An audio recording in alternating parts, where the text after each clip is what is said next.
Talahuron ng mga Kristiyanos sa atong yutar na tawhan ingon man tanang katawhan na nagapamuyo o live and sojourn in the home of my people. Mayong adlaw kanatong tanan. Padayon sa kita niining atong programa na atong ginuluhan og lanog sa kamingawan. Sa English pa, Echoes from the Wilderness. Uban ninyong alagad, Engineer Antonio C. Canoy, ikan sa Mountain Barangay sa Kalangasat, Cebu City. Ang maong programa nagatinguha sa pagtuki sa mga inuntanan kamanduan sa atong tinuan o inunang nato kamanduan ni Kristo, kamanduan sa Kristohanon kamanduan, pagtuki sa mga Kristohanon nga kamanduan sa ingon sa katuyuan nga mamugna ang gipangaliya, ang tudlo nga pangaliya sa atong manunubos. Mao ang mugna o kagamhanan dinhi sa luta na magtumoy sa kabubuton sa Diyos, na masusama sa giharian sa langit. Kanaan tudlo kay ang atong manunubos pangayuan siya o pangaliya pangadji unsa man ang pangadji na gamiton. Ito siya, Our Father who art in heaven, hallowed be thy name, thy kingdom come, thy will be done on earth. Thy will be done on earth.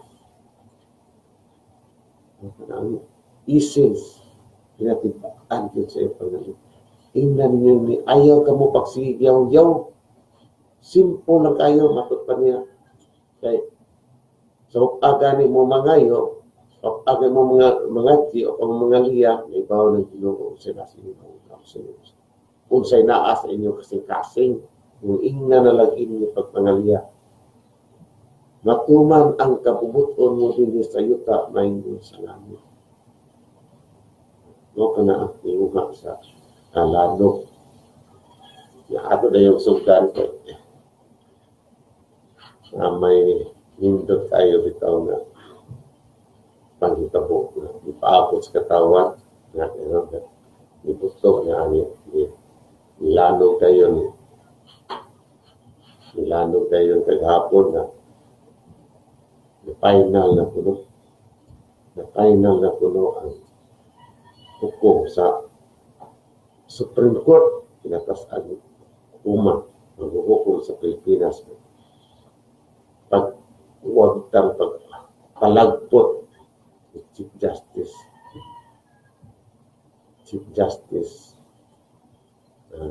Sereno. Chief Justice Sereno. Mga lano kayo problema. Doon ay mga nag-ingon dito, tapos kaligat sa ito na. Doon ay mga pamahayag na nag-ingon na kadaugan ko sa hustisya. Kadaugan ko ang pagpalagpot ko ang paghimo ko nga hingpit na gyud hukom sa Korte Suprema na pagpalagpot ni Chief Justice Sereno. Kadaugan ko sa hustisya.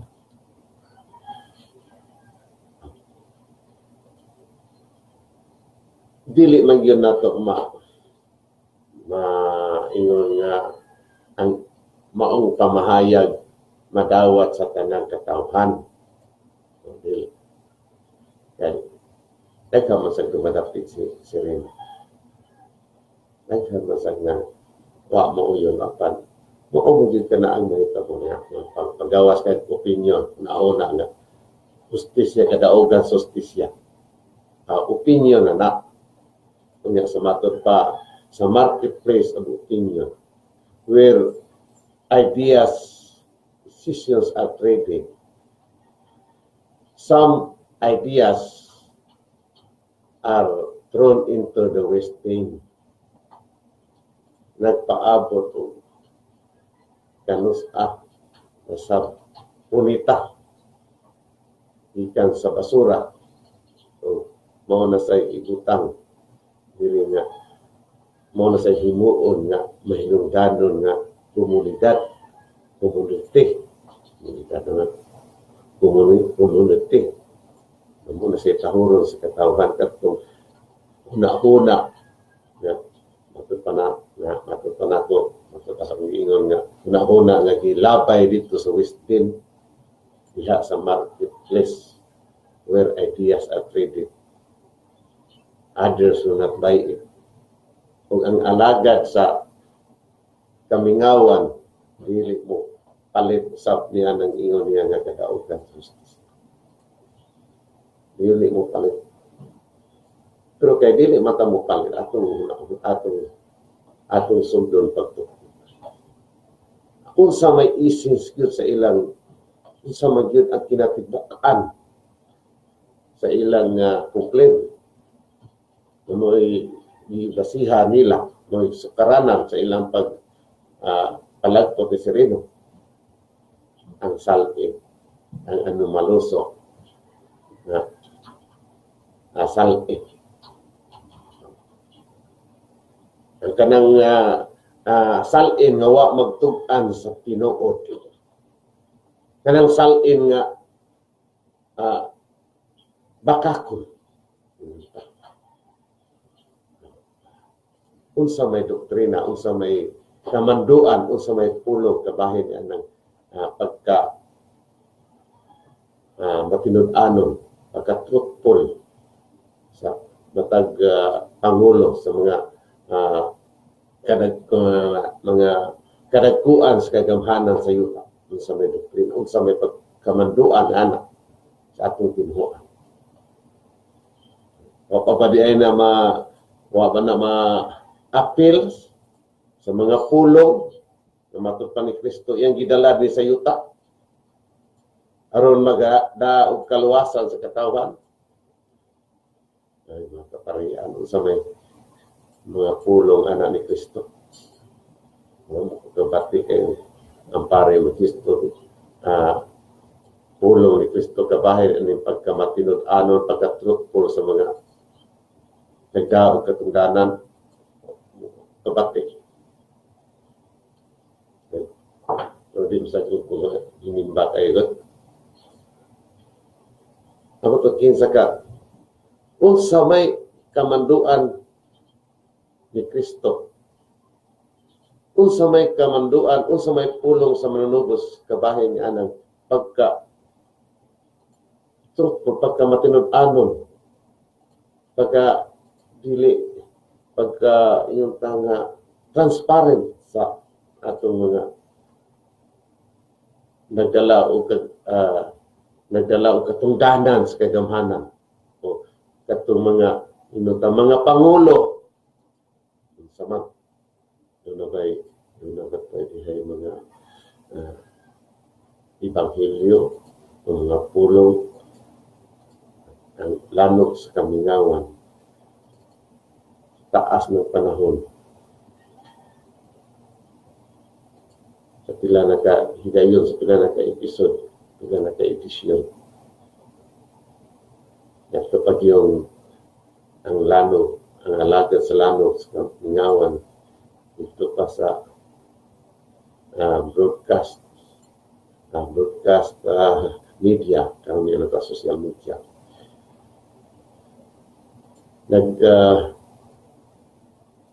Makanunayon nga naghisgot nga ng pulong sa Diyos nga nagmando sa pagka matinud-anon, sa pagka transparent. Kanina kitang hisgot niya na atong basahon, ang atong nagian, ang atong hisgutan ng mga pulong sa Diyos na naa mapatik sa atong balaang kasulatan. Yan. Mga pare mo. Panghilyo man sa dispare, pan sa magtagar ani. diya sa sinugdanan kini Daniel nagdamgo og kagamhanan alang sa tao dinhi sa yuta. Yeah. So good ang Daniel. Thrones were set up, and the ancient one took his throne. His clothing was no bright, and the hair on his head as white as wool. Bangilyo ni. Bangilyo ni. Thrones were set up, and the ancient one took his throne. His clothing was no bright, and the hair on his head as white as wool. His throne was flames of fire. Awat na labot sa kamandoan sa kabahin niya ng transparency. Transparency. Transparency. Kanang mga pangulo nga dili bakakon sa ilang mga ipamahayag nga labi na nag-statement of asset liabilities niya mamata. Niingon man diri nga his clothing was no bright, and the hair of his head as white as wool. Ayan, sa pagsabotin mo, anak rin, Banghilium na huwag mong tagahin ng kahulugan ng mga pulungan.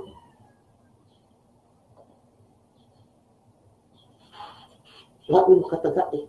Kung imong Ibanghilyo, panuwa mo tagay kahulugan. Dapat dire. Insad. Kamanduan. Kamanduan ni sa atong manunubos kabahin ang pamakak sa mga pangulo. Transparency, kabahin ang transparency. Yan. After 6 days, Jesus took Peter, James, and John, his brother, and led him up a high mountain by themselves. And he transfigured before them. His face shone like sun, and his clothes became white as light. Loro manay nagmando nga dili mo makat di magtago ang mga kay pagkumandi rin ingon man siya. When the disciples heard this, they fell prostrate and were very much afraid. Adira, while he was still speaking, behold, a bright cloud cast a shadow over them. Then from the cloud came a voice that said, "This is my beloved Son, with whom I am well pleased. Listen to him."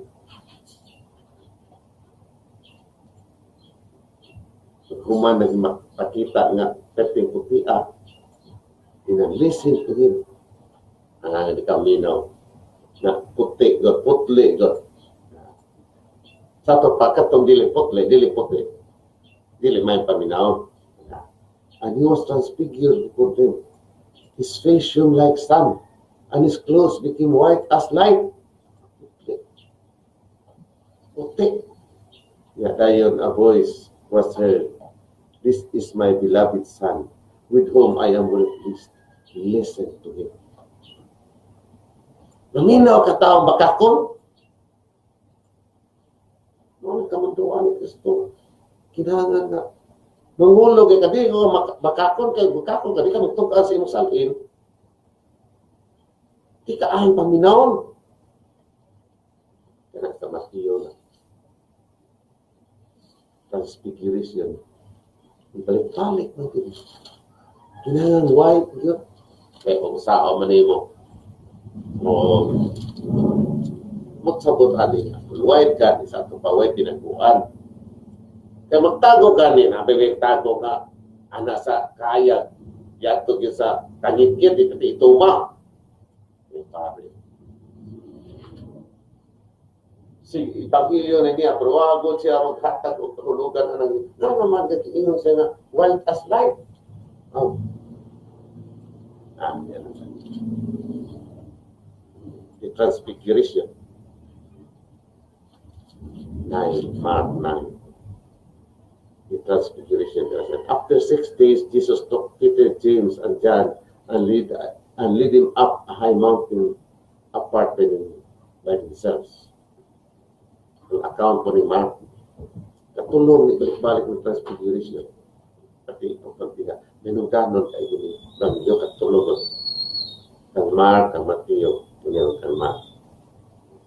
And he was transfigured before them, and his clothes became dazzling white. Oh, white, yapo. Kadreo, ang mga taga ikulugan pa rin. Muna rin nga, mga tao, pamakat. Ang mga tao, ang kanakagamhanan ba, kanang angay tuhuan sa katawhan, then a cloud came, casting a shadow over him. From the cloud came a voice, "This is my beloved son, listen to me." Kami nawa sa kay puti. Di ko sa baka ko puti. Kaya ang magtago, ang mamakat, ito mas kanyit-nyit. Ito mas kanyit-nyit. Iperte ito ma. Maunay ka matuat. Ang mga Pangulo, listen to him. Ayaw paminawa ng mga bakakon. Kanang nagtako. Ang nakamanduan diya. Kapila ni Panhilios pare. Kanang white as light. Kanang pulo nga diingon nga the hair of his head as white as wool. Panhilios pare. Igo sa diri ni Mark na diingon siya nga and he was transfigured before them, and his clothes became dazzling white. Dazzling white. Palapay lang dunggat. Palapay sa dunggat sa katawan. Sa mga Pangulo. Listen to him. Siyempre, pukli man din listen to him. Pero kanang mga nagtago, dili may paminaw. Mauna na may tapos sa karantin ng kita po.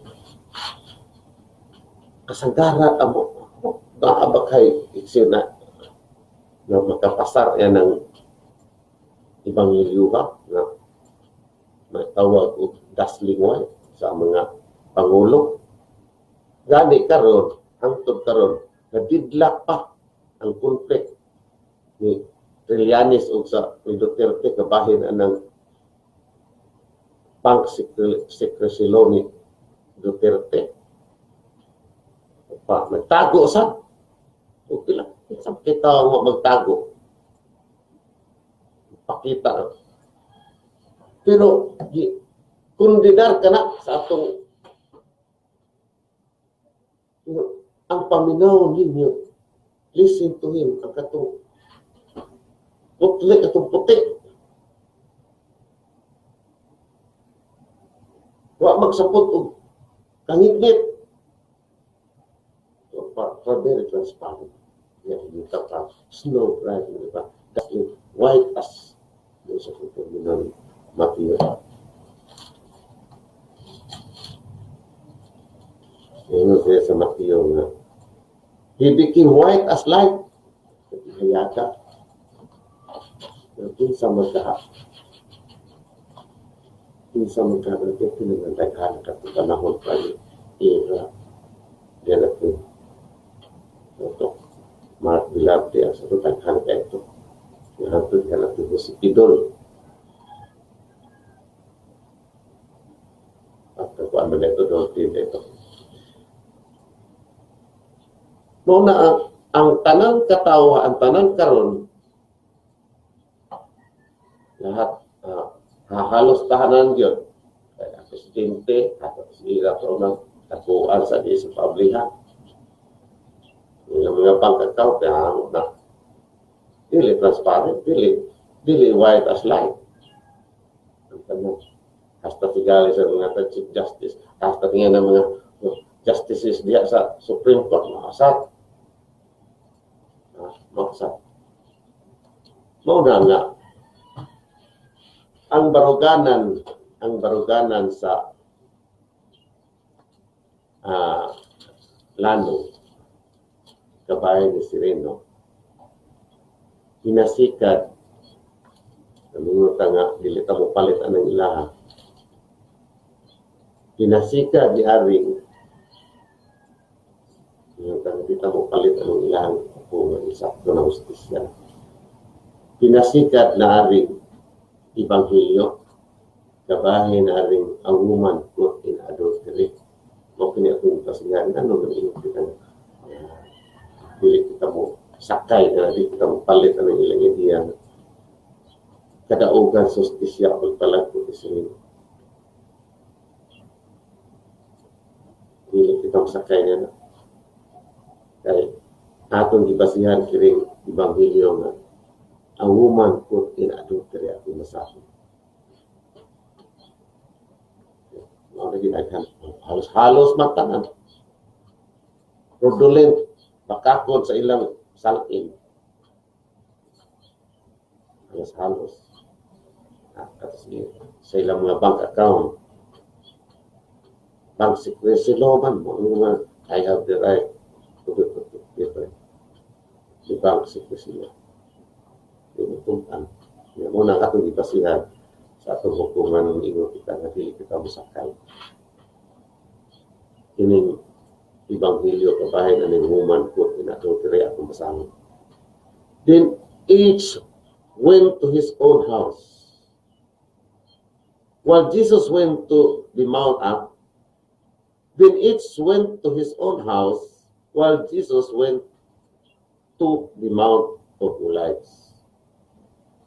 But early in the morning, he arrived again in the temple area. And all the people started coming to him. And he sat down and taught them. Then the scribes and the Pharisees brought a woman who had been caught in adultery and made her stand in the middle. He said to him, "Teacher, this woman was caught in the very act of committing adultery. Now in the law, Moses commanded us to stone such woman. So what do you say?" He said to him, they said this to him, so that they could have some charge to bring against him. Jesus bent down and began to write on the ground with his finger. But when they continued asking him, he straightened up and said to them, "Let the one among you who is without sin be the first to throw a stone at her." Again, he bent down and wrote on the ground. And in response, they went away one by one, beginning with the elders. So he was left alone with the woman before him. Then Jesus straightened up and said to her, "Woman, where are they? Has no one condemned you?" She replied, "No one, sir." Then Jesus said, "Neither do I condemn you. Go, and from now on, do not sin anymore." Amo na lang sagot. Pulos mo kada. Kung buo naman kayo ng makatsalit, kung muna pa rin sa pamurika, pang adultery dito sa ila, kumul kayo. Nahasta ng mga accuser. Kasasad. Kung tingnan natin sa makasa, o naglabay bato.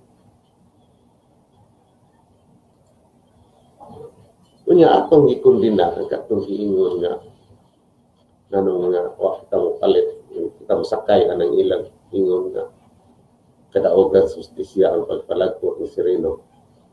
Kaya ato mang nabati nga, iingon mo na siya, gusto mo police curfew nga.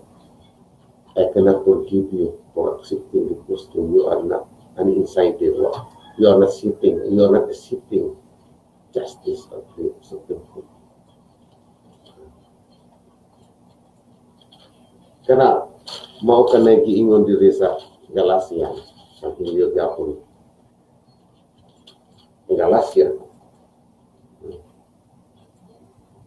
In contrast, the fruit of this fruit of the Spirit nito. I say then, live by the Spirit, and you will certainly not gratify the desire of the flesh. For the flesh has desires against the Spirit, and the Spirit against the flesh. These are opposed to each other, so that you may not do what you want. But you are guided by the Spirit. But if you are guided by the Spirit, you are not under the law. Now the works of the flesh are obvious. Ano the work of the flesh na tugiingon nga. I cannot forgive you for accepting the course of the for accepting as Chief Justice when you are not accepting justice morally. Now the works of the flesh are obvious. Immorality, impurity, licentiousness, idolatry, sorcery, hatred, jealousy, suya, so kampyo,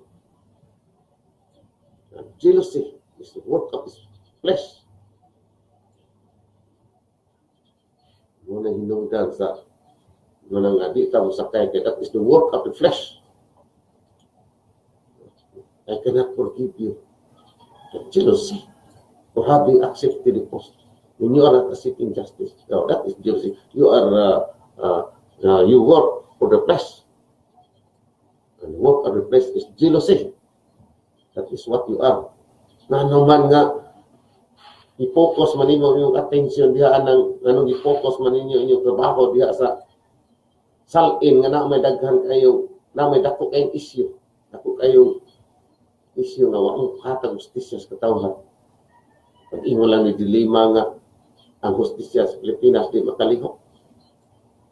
May dagkong taong involved sa Supreme Court. You are the one you are the one having control and supervision over all justices. Wag lagi kinahimo. Ate sa sirino na to. Asas tayo. May collegial batin na. Pag-ingon ni Presidente, pinalanggang Presidente Rodrigo Duterte nga kung mabiktima yung mga dito pa sa international media, huwag ka nang maghintay ng justisya. Gamitin mo ang barilong na kaya. Ngayon mo react ato Supreme Court. Kada ko atong taparo sa iyong now. Yung salita mo ron. Ikan sa Husgado, baril ang gamitin. Wala na makinhangag. Paano magkuha ng kuko? Kada ko taparo sa reaksyon mo. Kaya react na diya. So, kung sa mo flower mo diya. Yung una nyo pag-isgot ng salin niya. Kadaog ang justisya. Hindi ka masakay na. Kadaog ang justisya. Nagupa na justisya. Pero ang atong nauna, may mo siya ilabay dito sa ilabay na ito sa gusto. Kasi, kaya mo din ang marketplace of opinions. Ideas were traded and some ideas are just thrown into the wisdom. It's not good. Huwag mahalin. Pero, ipadungog kita kay ang ato ang pagtukid na sa pulong. Aron matuman ang kabubuton sa Diyos din sa yuta may salamat. Kinahanglan kita niya na ang atong mga hukom, ang atong buhat, our decisions and actions should be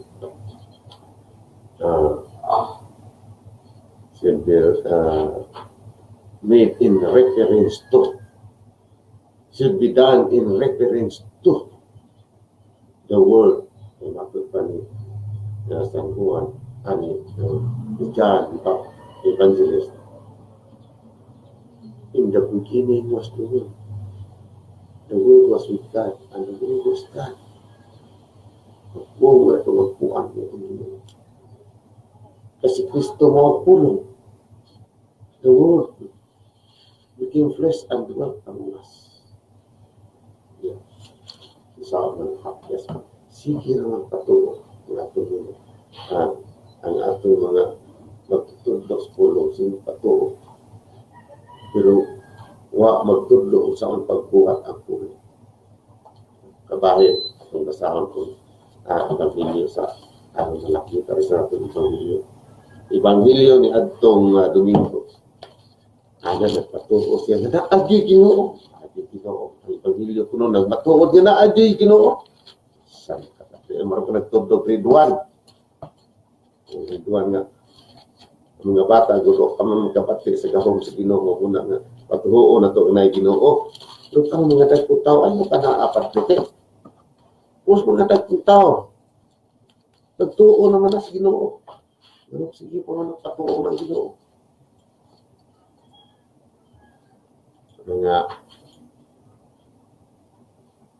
pagkion nato ng atong Ebanghelyo na itong Domingo.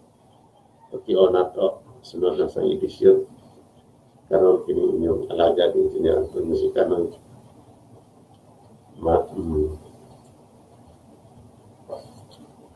Moingon nga, mga liya na lang nga, sana kitang tanan, kanang katawhan, mahimong instrumento, kahimanan, aron ang pulong mapungahon. Wala akong manamilit sa Panginoon. Ang katilingban nga nasayos kamatuoran, makaangkon sa kagawasan o kalwasan. Ang katilingban nga nagkamot sa malimbungon nga kagamhanan, mamikawan sa kalinaw o kagawasan. Goodbye for now. God bless and thank you for joining me.